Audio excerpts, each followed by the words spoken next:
అందరికీ నమస్కారం. శ్రీ శ్రీ తిరుపతి గంగమ్మ దేవస్థానం BC colony Ganta ఊర్లో 25వ తేదీ బయలుదేరతామనేసి ఓంశక్తి మాల వేసుకునే భక్తులు అందరికీ విన్నపం ఏమంటే, రేపు మనం 25వ తేదీ బయలుదేరతామని చెప్పినాము.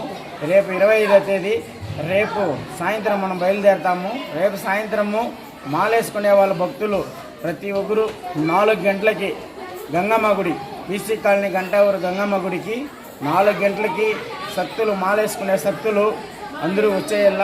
దూరాభారం చాలా మంది శక్తులు దూరాభారం ఉండే వాళ్ళు వచ్చి మాలేసుకునే వాళ్ళు ఉన్నారు. వాళ్ళు కూడా వచ్చేయండి.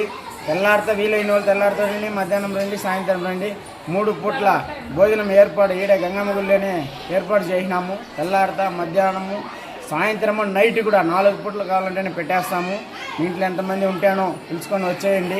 అలా వాళ్ళకి వంట చేయలేదు అదేనేసి లేట్ చేయొద్దండి. ఒక మనిషి కోసం లేట్ అయిపోతే అన్ని బస్సులు నిలబడుతుంది.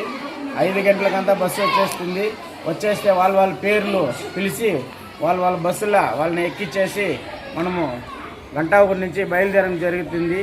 అట్లే శ్రీ శ్రీ తిరుపతి గంగమ్మ దేవస్థానం బీసీ కాలనీ గంటా ఊరులో మన గంటా ఊరు వాసులు ఈ ఓంశక్తి ఆలయంలో ఈ గంగమ్మ గుడి ఆలయంలో ఓంశక్తి మాల వేసుకునే వాళ్ళు భక్తులు మన గంటా ఊరిని నమ్ముకొని వచ్చి చాలా మంది బయట ఊరి నుంచి వచ్చి మాల వేసుకుంటూ ఉన్నారు.